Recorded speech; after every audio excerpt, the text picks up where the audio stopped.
Coming to you straight from the Rio Grande and beyond. Broadcasting to the four corners of the globe. So grab your seat, your coffee, or your sundowner. Okay, everybody, here we go. On point, as always. This is Gloves Off. Gloves Off. So when I was working on Selena, the series for Netflix, to play the role of Abraham Quintanilla, I put on a specific amount of weight, which I was fine doing, but also realizing it could be difficult to get that weight off. I got back into my physical regimen with James Leha, but I was still having trouble with just those last amounts. And that's when I got to meet Arturo from Laredo Medical Weight Loss Clinic. And just the products that he gave me kind of put me over the edge. I feel great about myself.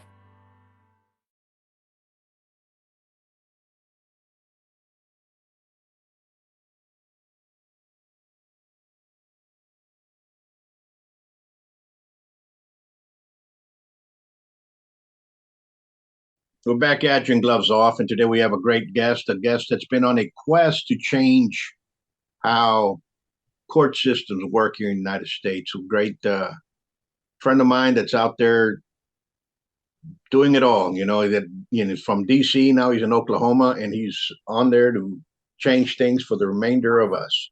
Number one, here it is, a great friend, Tanawanha Downing. How are we doing today? You doing good? I'm doing good. I'm blessed at the same time that this is miserable, but I'm blessed, man. And like I say, it's a real honor to be able to do it. I was talking with a guy this morning who had spent like 30 years in prison on a murder that he didn't do down in Florida. And when he came out this afternoon, he sent me a message after he went and read the stuff I did. He said, "You know what? You have my full support, 1,000%. Anything I can do to help, I trust you, and I'm gonna help push this." And that means a lot, because these guys are hearing it, man. They're getting it, and all I'm doing is being me. I'm just out here doing what I know is right, and it sucks because a lot of times a lot of people don't understand that or don't see that, but that's because their own selfish desires. I'm here doing this. Absolutely. Yeah. Now, explain to those that just came in or those that are listening, what exactly are you doing? Because I've seen a lot of corruption and allowing fraud within our court systems, and especially here in South Texas. And I'm pretty sure that kind of resonates. If this is the micro, I'm pretty sure the macro is a little bit different throughout the U.S., So explain to everybody what you are doing. There's the concept, as above, so below. As above, so below. So what we see going on in our individual lives, we can see in the collective level as well.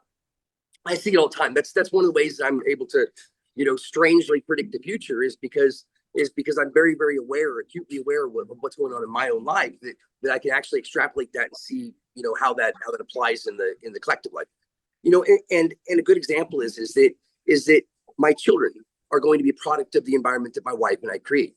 If we create an abusive environment, we're going to produce abusive children. They will be a product because they're going to follow their leaders, mom and dad. The same thing with a man. If our society is being led by criminals, then we're going to produce a society of criminals. And then we wonder why, we have mass incarceration. We're going to wonder why we have this aberrant behavior, because we're simply following our leaders. But the same can be said about the judiciary. The same can be said about the executive branch. If the Supreme Court of the United States is choosing to act unlawfully from the very beginning, then you can expect that all of their agents are going to be acting unlawfully as well. I mean, on the drive here to where I'm at in southern Oklahoma, on the way here, I had a little bit of a debate with one of my real good friends, who's the chief operations officer for the Oklahoma Anti-Corruption Task Force, and we see eye to eye on most things, but he has a very, very strong judgmental temperament toward certain criminal behavior, and I don't blame him for that. But I was trying to get him to understand that some of these crimes are created, and if we're going to have leaders that are going to claim to be moral leaders, the protagonists for our country, then they should be leading us in a good moral direction. And when they make decisions such as that they're going to buy, sell, and manufacture drugs so that they can bring them into a housing environment so that they can sell them to the poor people, so that when the poor people buy the drugs that they buy, sell, and manufacture, they're going to be arrested and put into an institution, because just like in the 1960s, who's going to stick up for a drug addict, right? That's what the judges said. But now today we have a whole other type of addiction that a lot of people don't recognize and certainly don't know the danger. And it's called porn, right? It's a whole nother type of addiction that they're bringing in and introducing, because this court system has known for a long time that they were going to have to start decriminalizing drugs as they are. And so now today, they say it's okay to have this aberrant sexual deviant behavior, but don't touch. And it just doesn't work that way, because today, there's a lot of people that are starting to go to prison on sexual deviance, but they're going there and the judges are saying, who's going to stick up for a sex offender now?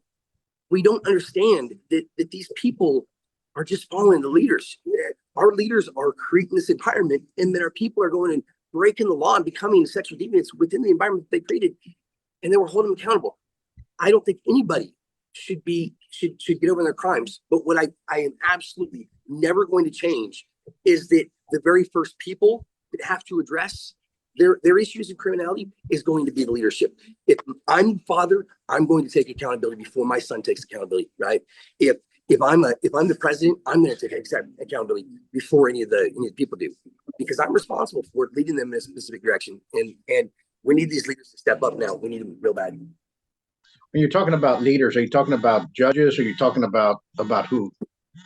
I'm talking about all three branches of government, all officers of all three branches. You have legislative, executive, and judicial. All three of them have officers. And how is it that you're going to change that? How is it that you want to change it?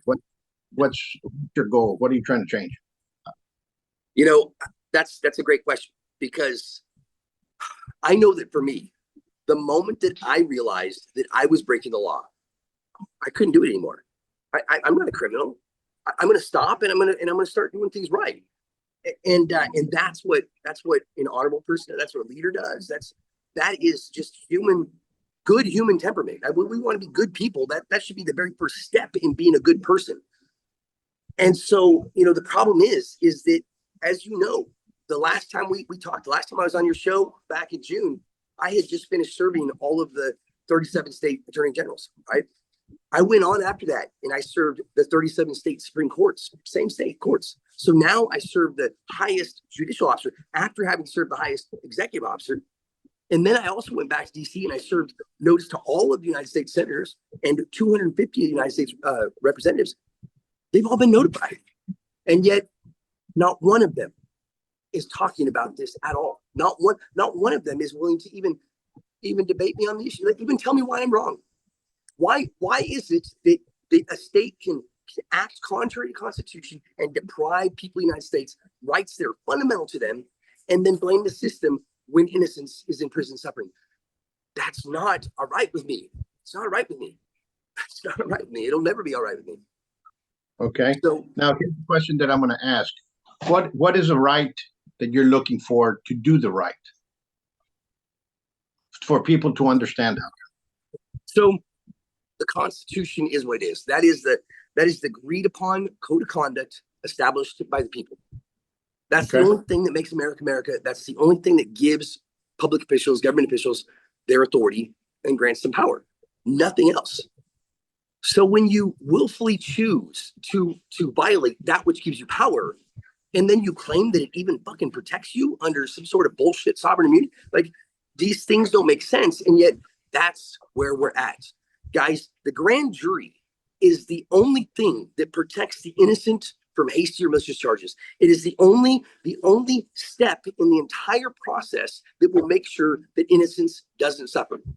When you remove that one step, don't be surprised when innocence is suffering in prison. And it does every single day. Trust me, I know. I've been there. I've seen it. There are tens of thousands, if not hundreds of thousands of people that are currently suffering in prison today on either crimes that they didn't commit or crimes that they're certainly not guilty of because the state was too lazy to follow the rules and then just charge loaded them and threaten and intimidate them and force them into pleading guilty to whatever it was the prosecutor wanted with whatever punishment they demanded. And that's not right. And then you have the system itself, the criminal procedure manual written by a Ninth Circuit Court of Appeals judge. And if you go to the preface, paragraph number 4, it says most prosecutors across the United States agree that as much as 15% of people in prison are innocent, but that is an acceptable deviance because our system isn't perfect. We have a judge that says, yes, the innocence is separate. We all know it, but that's okay because the system isn't perfect. Well, before they say something is perfect, brother, all I got to say is I would first suggest using it the way it was designed to be used. Don't blame it for your incompetence or laziness because it's not the system that's wrong. It's you. You're missing the first step. And then you're blaming the system and the laws for your incompetence. What is the first thing what you're looking at? What is the first step? The first step is you must be treated as though you're innocent until proven guilty. The point of the grand jury is that it's a fair and neutral proceeding where a person walking off the street based upon an allegation that is laid against him, and he will come in, he will defend himself against those hearsay accusations, and before he can be arrested, he must be given an opportunity to be treated as though he's innocent. Take that away, and now you're guilty until proven innocent because you're already arrested, you're already taken to jail, you're already deprived of your liberty, you're already threatened, intimidated, forced into pleading guilty because the system has presumed that you're guilty based upon the mere fact of being charged with a crime. That proceeding is there so that when people bring an accusation against you that is unfounded or unwarranted or unjustified, that you will have an opportunity to be able to confront the accusations against you in front of a fair and neutral decision maker, 16 to 23 of your peers, to determine whether or not there's even probable cause to assume that a crime has been committed. A judge should never be making that decision, not when the prosecutor is bringing that accusation, not when CPS is bringing that accusation, or not when the prosecutor's client is bringing that accusation. You have to be in that grand jury. You have to be able to defend yourself, because if you don't, then innocence will suffer. Absolutely. And it was never meant to suffer. Benjamin Franklin, when he walked out of the Constitutional Convention, he said that it's better that 1,000 innocent or guilty go free than for one innocent man be made to suffer. And yet we have a system that says it's okay that innocent suffers here because, hey, our system isn't perfect. Well, fuck your system now. I'm sorry. Here's what I've seen. Here's what I've seen with some of the courts that are near vicinity down here in South Texas. Is you see a lot of favoritism within attorneys. You see a lot of inside corruption. You see a lot of, you can call it nepotism, but cronyism, if you want to use that word, right? Yeah. So you have a lot of people that go unjustly justified. Yeah, they suffer, and nobody does anything about it.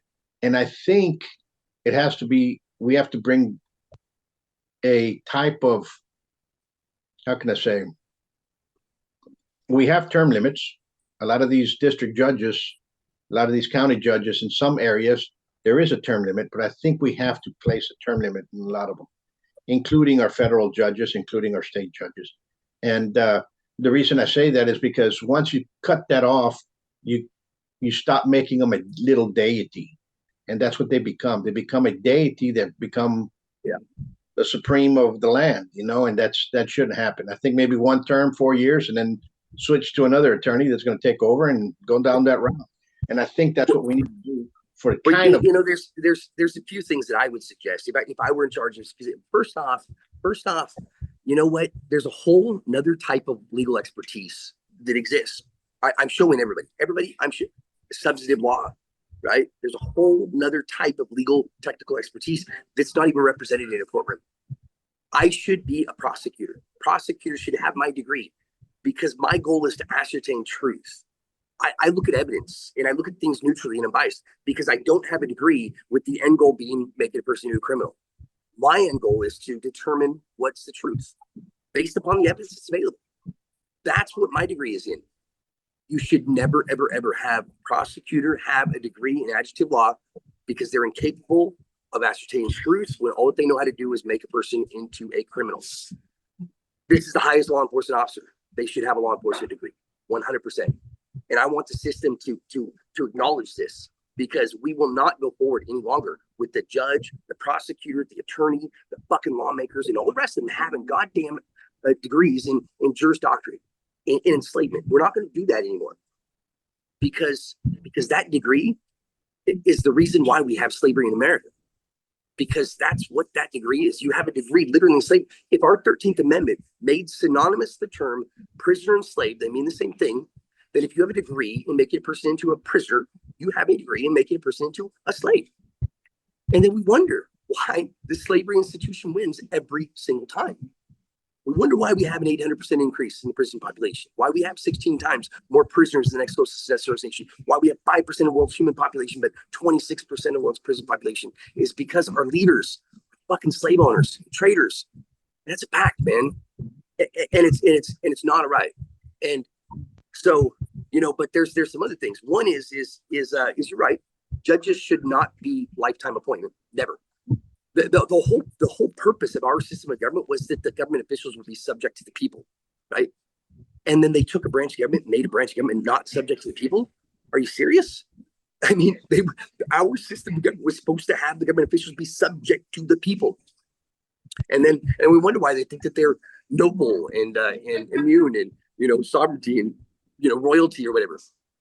I mean that's why is because they're not subject to the people. If they were subject to the people, I think they might be obeying the people.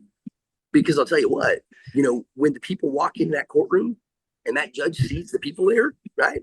That judge is a whole different character than he is without the people there. His demeanor changes dramatically when the people are present because he's afraid of them. But along the same lines, also, we need term limits on the politicians because I don't think that politicians should be a job. That's not a career. I think that's a service, and I think that you need to go and serve your country. But when your service is up, you need to be. That's a limited period. We need new, fresh ideas, because otherwise we have fraud and corruption that's going to be built into it. That's going to come in. Lobbyists that are going to be able to attach in. No, being a politician is not a career. That's service to your country. That's all I want. So, and I don't think I'm asking that much. When you talk about we live in a system that produces individuals for our penal system.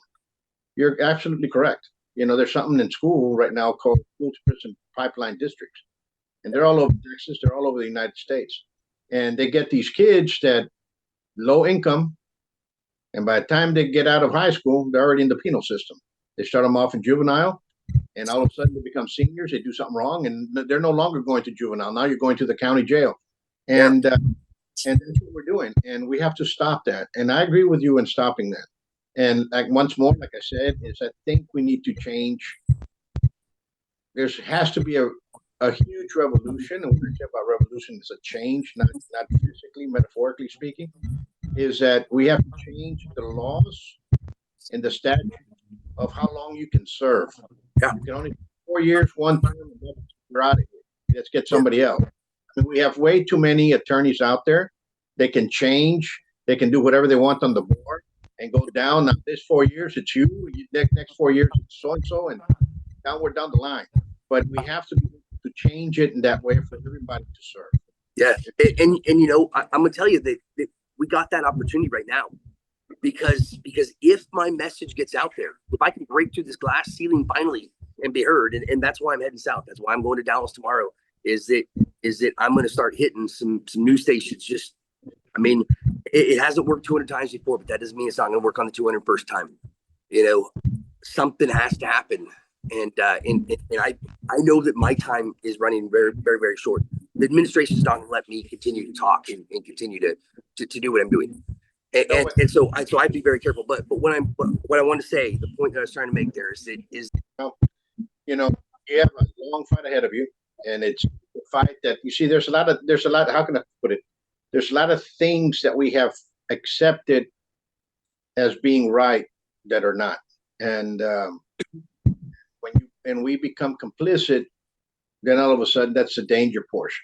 And I think that's what's happened to America in the last 30 years. They became complicit and they relied on somebody else thinking that they're going to be leading us. And now we're seeing that, I'm sorry, but it didn't work that way. It didn't really, you know what I'm saying? You all took it in a different direction. That's not what we wanted. So I think that's what this past election actually showed that, Americans are realizing that simplicity and the trust has been lost, Yeah, there is no trust there. Just as, I mean, when you listen to those words, there is no trust there. Rights of the people, that's what I care about. So whatever diversion they're creating, I don't care about that. I want to leverage whatever they're doing to get the rights of the people. And you know what? There's a lot of Hispanics that are pissed off about what's going on down the southern border right now. And so I'm on my way down to Texas right now to go meet with Telemundo. However I can, I'm going to knock on their door, and I'm going to continue knocking until one of those producers come out and listen to what the fuck I have to say. Because there's a massive overrepresentation of the Hispanics and the Hispanic population within the prison system down the South, right? You have the birthright citizenship issue. You have the border issue. You have a whole bunch of issues that are affecting the Hispanics significantly right now. And I think that the perfect storm is in place. The Telemundo might be the one to run this story. So I'm heading down to Texas, and I'm going to knock on every door. I'm going to go from Dallas over to Houston, from Houston down to Austin, and from Austin down to San Antonio. And I'm going to keep on going until those producers come out and listen to what I have to say and run this fucking story. That's what I'm going to do. So we're going to leave you with, we're running out of time. You take care, you stay safe, and continue your path. And because things have to change.